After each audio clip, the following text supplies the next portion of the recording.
En el día de hoy vamos a hablar sobre lo que es el legado de Aristóteles, tanto en su pensamiento y en su crítica, ¿no? En el episodio anterior discutimos las contribuciones científicas de Aristóteles, donde destacamos su enfoque en la observación empírica y sus aportes fundamentales en la biología y la clasificación del conocimiento natural. Y la obra de Aristóteles no estuvo exenta de críticas, ¿no? Y su influencia en la historia de la filosofía y la ciencia ha sido tanto objeto de veneración como de cuestionamiento. Y a lo largo de los siglos, tanto en la antigüedad como en la modernidad, sus ideas han sido discutidas, reinterpretadas e incluso desafiadas.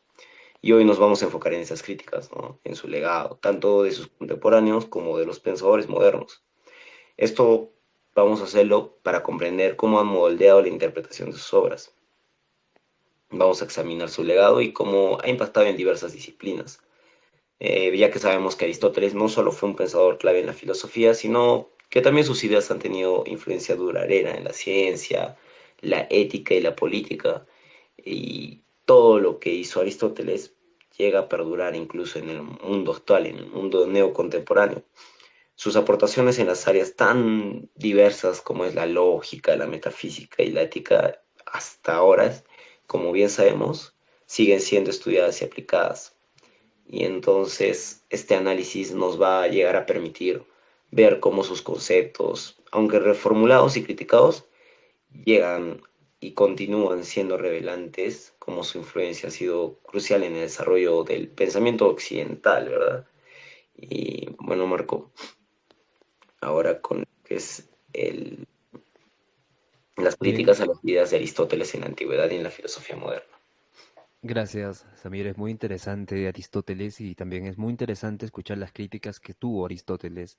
Las ideas de Aristóteles, aunque fundamentales en el pensamiento occidental y el precursor de toda esta ciencia de la clasificación de ciencias y de las categorías, que el silogismo era clave para estudiar cualquier ciencia o cualquier rama del conocimiento, es por Aristóteles. Entonces, las críticas que se tuvo fueron de los estoicos, epicúreos, también de los modernos. En sí, la filosofía de Aristóteles ha sido muy criticada. Para empezar, los estoicos, como Zenón y Epicteto, criticaron algunas de las ideas de Aristóteles sobre la ética y la naturaleza. Los estoicos promovieron la vida de que la idea de que la libertad y la sabiduría se basan en la conformidad con la razón del universo, en contraste con la idea de aristotélica que enfatizaba la virtud como equilibrio entre los extremos. Los estoicos cuestionaron la visión teleológica de Aristóteles y hablamos de la teleología, que es en la ética, no importa el acto, importa el fin. La parte teleológica, la ética teleológica se enfoca en eso. No importa si un acto, el acto que cometas, solo importa el fin de ese acto. Y por ese fin se juzga ese acto.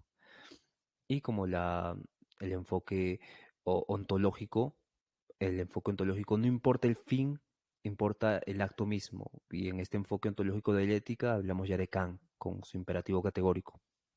Entonces tuvieron esa visión y cuestionaron la visión teleológica de la ética en Aristóteles. Los estoicos ofrecieron una visión más mecanicista del universo, centrada en la ley natural y el orden racional. Los eh, los estoicos, las críticas de los epicúreos, eh, como Epicurio y Lucrecio, criticaron la teoría aristotélica de las causas y la teleología.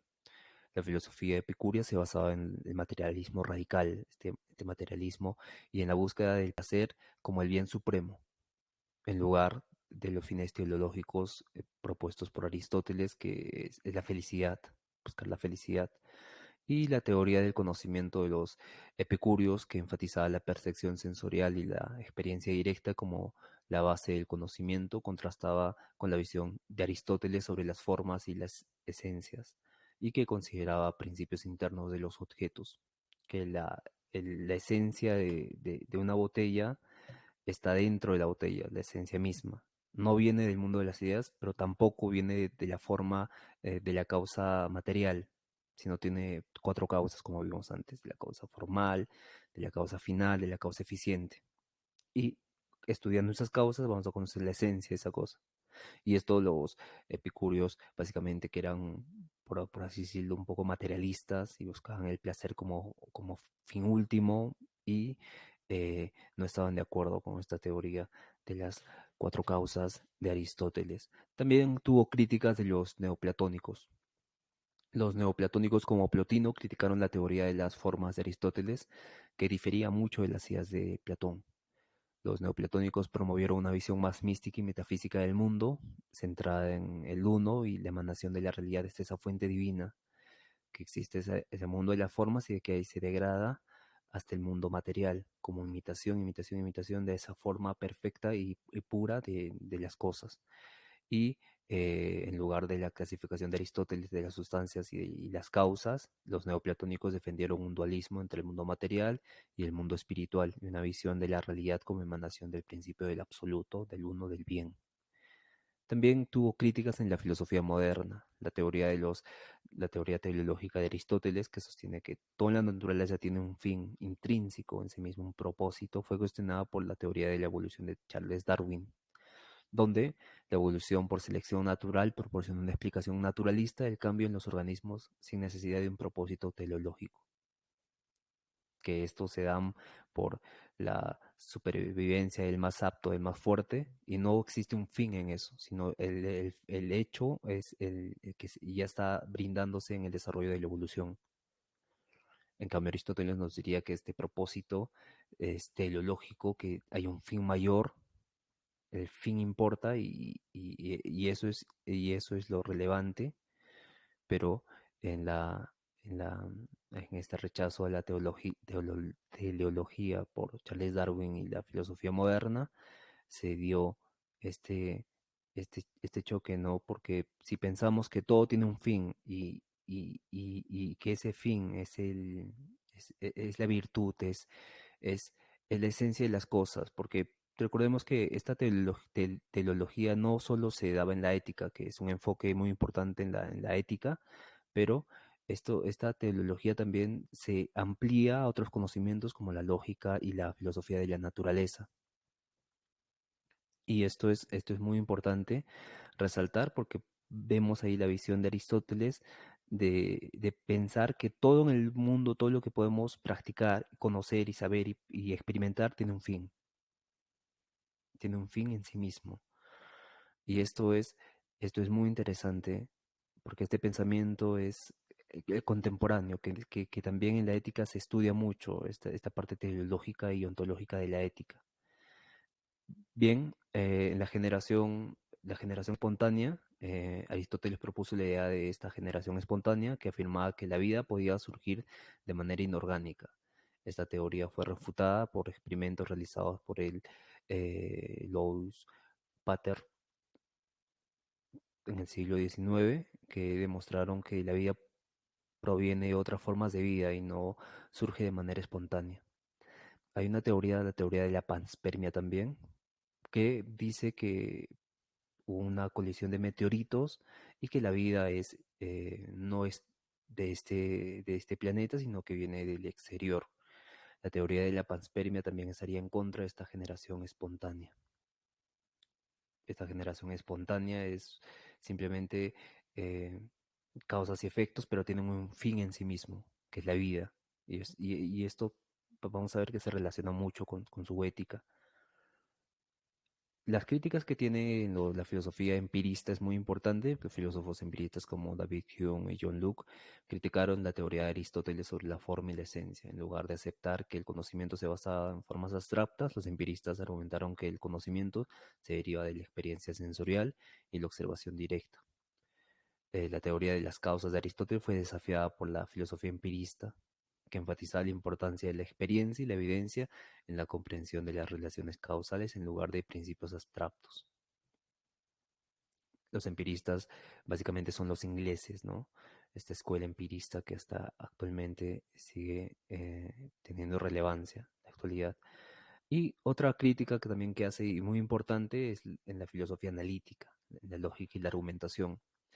Eh, Básicamente Russell y Wittgenstein ofrecieron la crítica de la lógica aristotélica, porque la lógica moderna se ha desarrollado en nuevas formas de razonamiento y argumentación, mientras que, bueno, como la lógica proposicional y la lógica de predicados, que amplían más el alcance de la lógica más allá del silogismo aristotélico.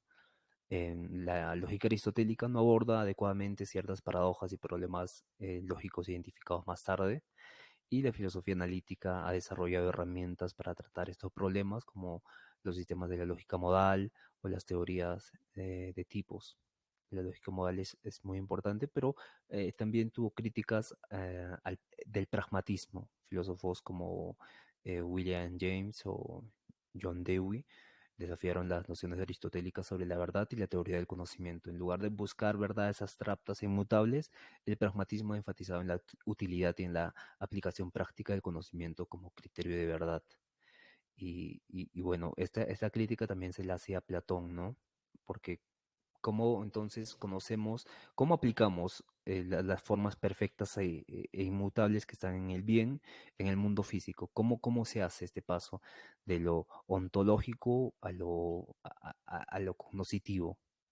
Y lo mismo criticaron con Aristóteles por sus cuatro causas y buscar verdades abstractas e inmutables que, y no verdades pragmáticas y útiles en su aplicación práctica de la vida y del conocimiento, ¿no?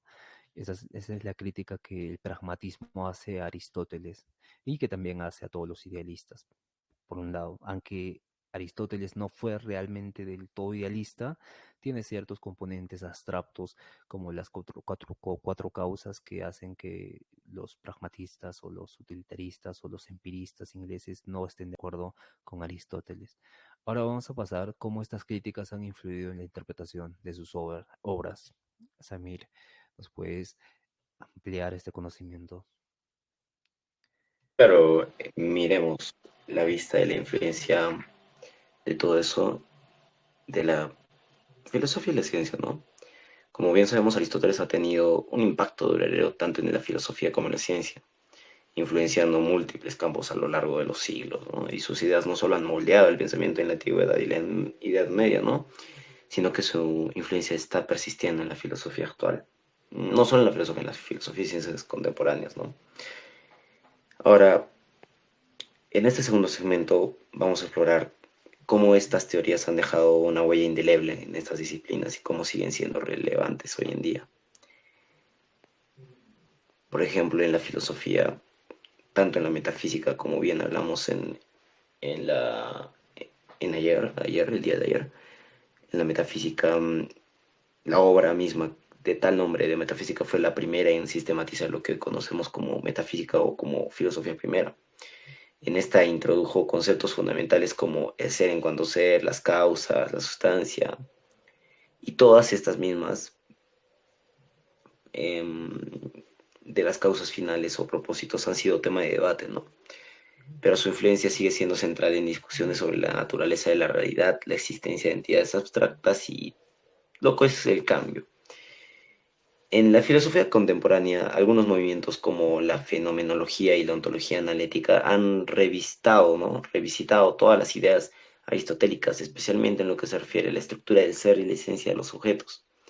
Claro ejemplo, un gran filósofo que trata de resaltar todo eso es Heidegger, ¿no? Que exploró la pregunta por el ser partiendo de las nociones aristotélicas. Esto buscando en su obra un punto de partida para sus propias indagaciones existenciales del mismo, ¿no? Heidegger enfatiza mucho en ese pensamiento de la fenomenología y la ontología metafísica. Luego está el impacto de la ética y política. Hay un libro muy interesante de Aristóteles que le dedica a su hijo, que es Ética Nicómaco, ¿no? Es una obra muy influyente hasta la actualidad de la filosofía moral. Ahí entra lo que es la noción de la eudaimonía, que es lo que es la vida buena, ¿no? O florecimiento humano en otro nombre. Y su concepción de la virtud como un justo medio, que lo hemos hablado hace dos sesiones anteriores, entre dos extremos, entra ahí, ¿no? Un enfoque de la ética de la virtud contemporánea.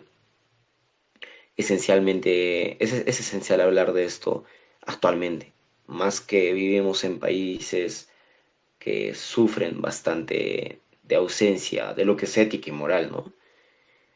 Bueno, el renacimiento de este enfoque en el siglo XX, encabezado por filósofos, bueno, un claro ejemplo de filósofo que habla sobre lo que es ética y virtud es MacIntyre, en obras como Tras la virtud, ¿no? En la cual reafirma el valor de Aristóteles en la búsqueda de una vida moral que se centre en el carácter y las virtudes, en lugar de reglas estrictas o consecuencias.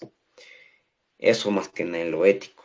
Y en política, en su obra misma de La política, influye el pensamiento político occidental, puesto de que ahí Aristóteles propone una clasificación de las formas de gobierno. Como bien también en sesiones anteriores hemos hablado, hay formas de gobierno este, que él considera justas y la forma de gobierno perfecta, ¿no? Y destaca la importancia de la justicia y el bien común en la estructura del Estado en sí mismo, ¿no?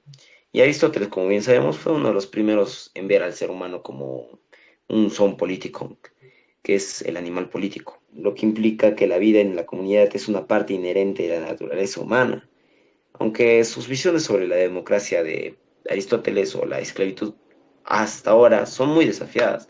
Como bien sabemos, la esclavitud es algo que ya se extinguió y para Aristóteles dentro de esto era como que justo, ¿no? Hablar de esclavismo. En ese entonces para él era todavía bien visto, pero ahora es totalmente desafiado.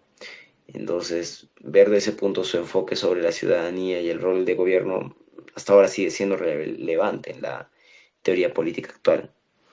Más que nada, esas son las tres mayores, bueno, dos mayores influencias que hasta hoy en día se van hablando de Aristóteles, que es la metafísica y la política, eso en la filosofía. Ahora bien, hablemos de influencia en la ciencia.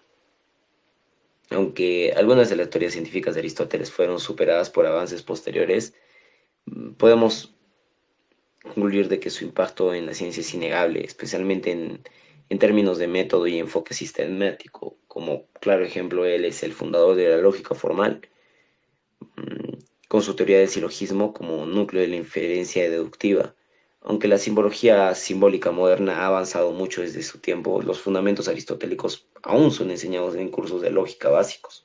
Como bien sabemos, en muchas escuelas profesionales existe lo que es la lógica como curso principal y está separada por etapas, lógica uno 2 y 3. En la lógica uno es donde se habla de la lógica formal, ¿no? Y aunque la lógica simbólica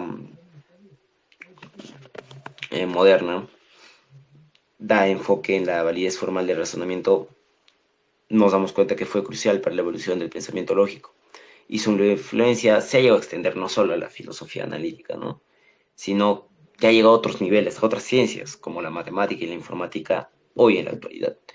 Como bien sabemos, en la lógica formal se usa lo que, aparte que es verdadero o falso, se usa el uno y el cero.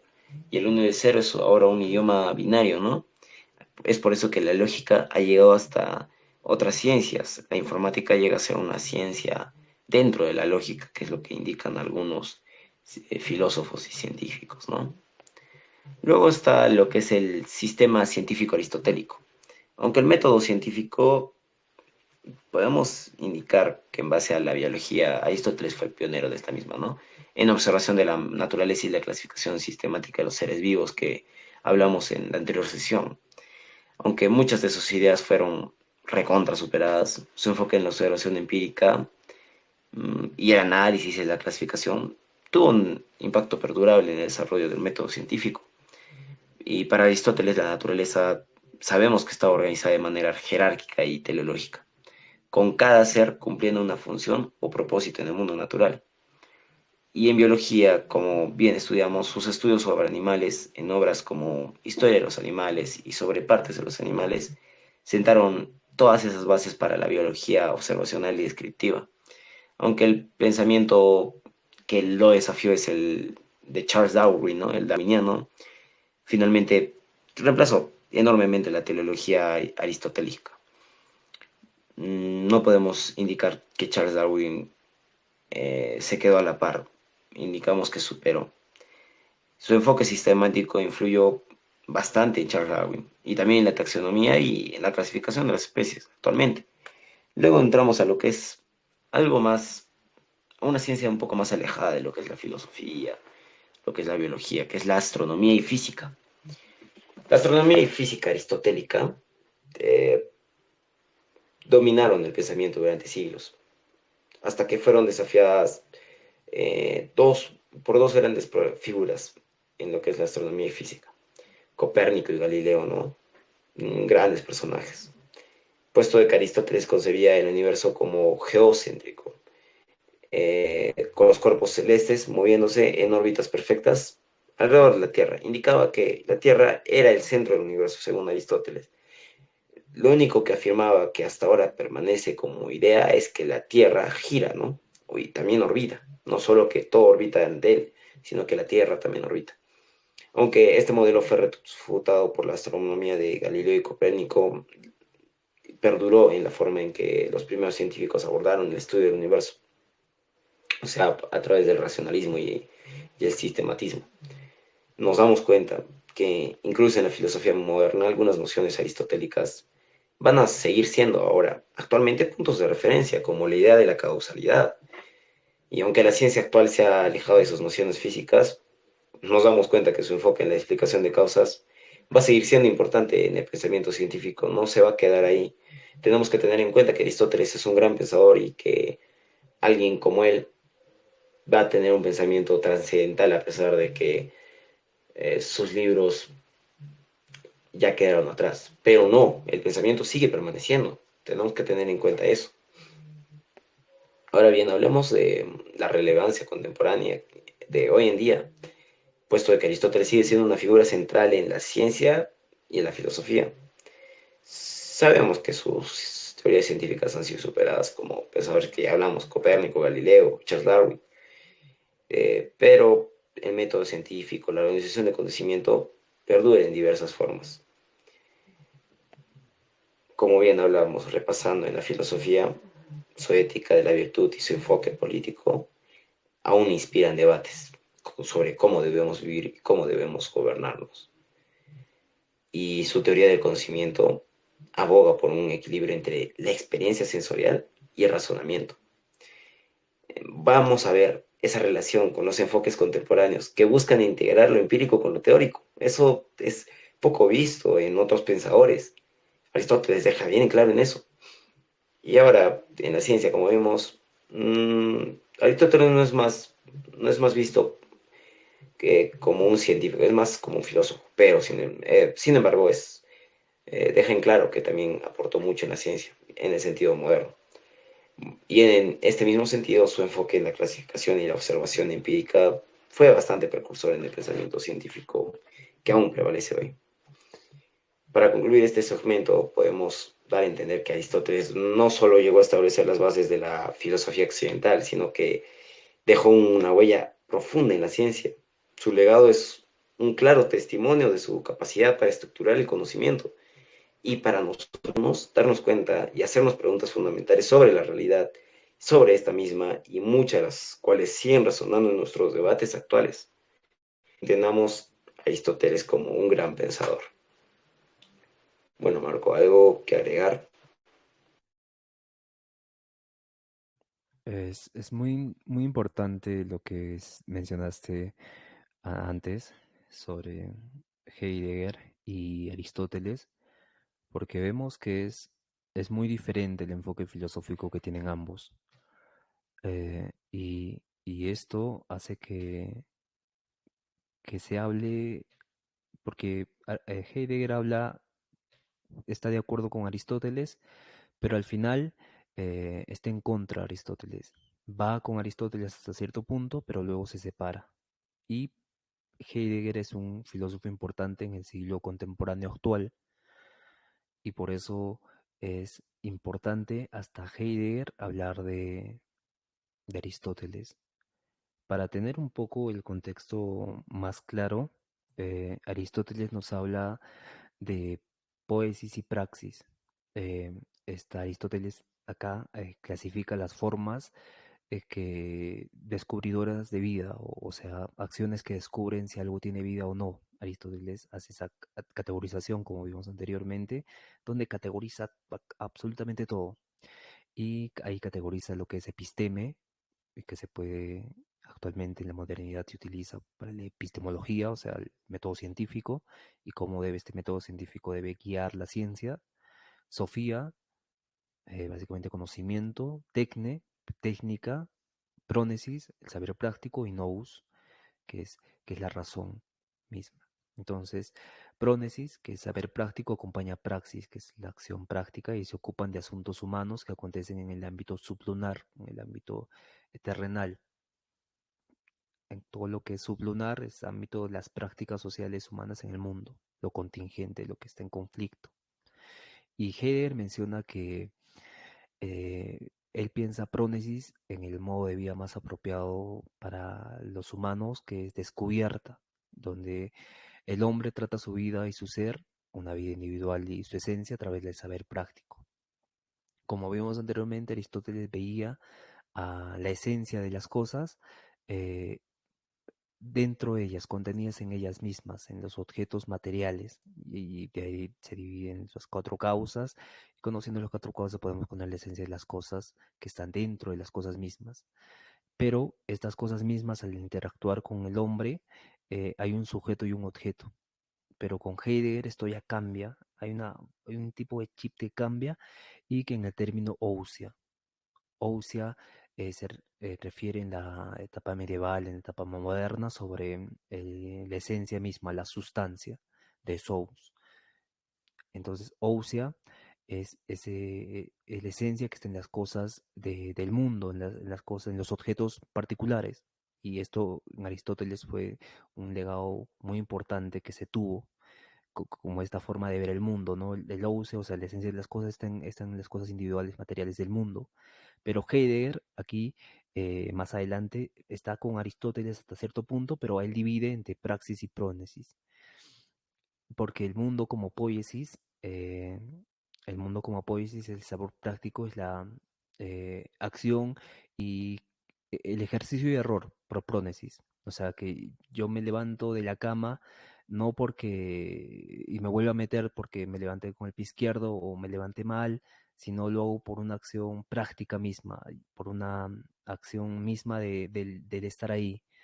Y Heidegger distingue esto entre que la esencia de las cosas no están en las cosas mismas como en el ousia, que Aristóteles nos diría que es importante, y la esencia de las cosas está en las cosas mismas, sino que la esencia de las cosas para Heidegger está en la acción misma, en esa interacción de estar en el mundo, de yo ver esa botella, y en el sentido de que yo al interactuar con la botella no hay un sujeto ni un objeto, sino le da sentido mi interacción, estar en el mundo, como saber práctico, como prónesis, y ya no como praxis, como nos mencionaba Aristóteles.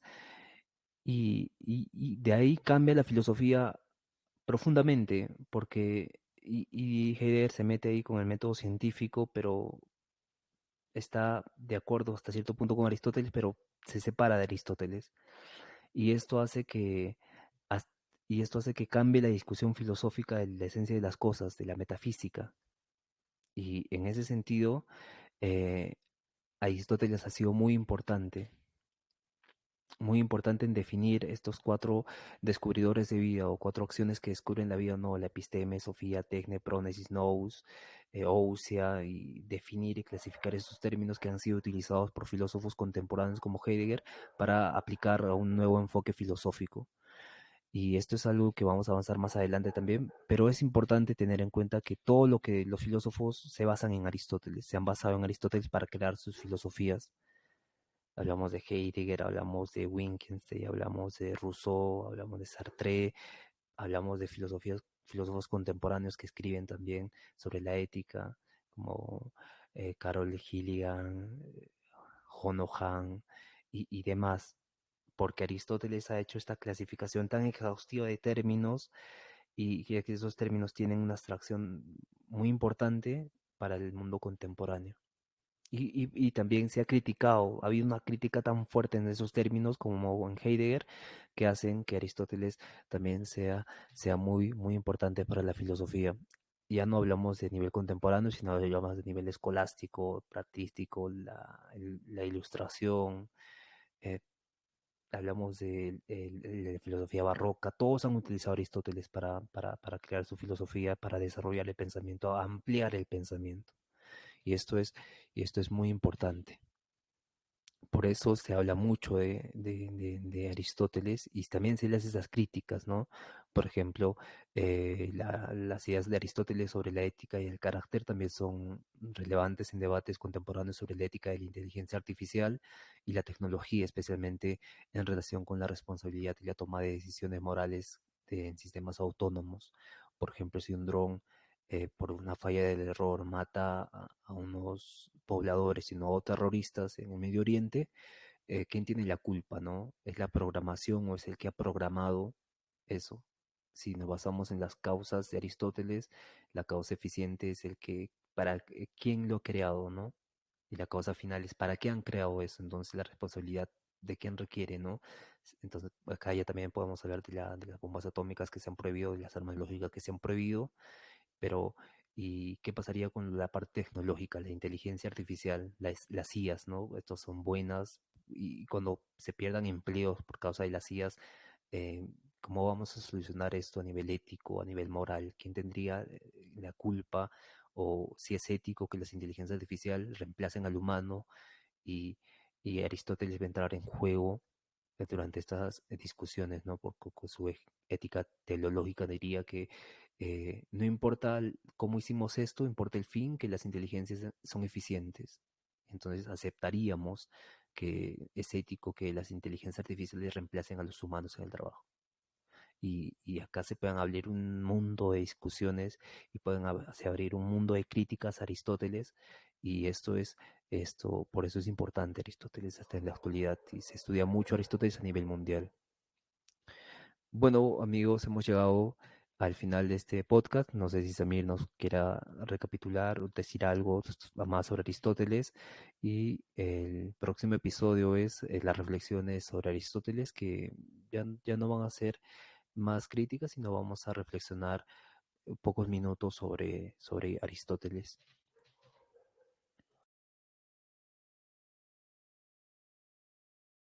Sí, bien claro, Marco. Como bien sabemos, Aristóteles es muy importante en nuestra cultura. Y con eso finalizamos la sesión del día de hoy. Bien, nos vemos el día de mañana con reflexiones sobre Aristóteles y nos vemos el día siguiente. Gracias por escuchar y hasta luego.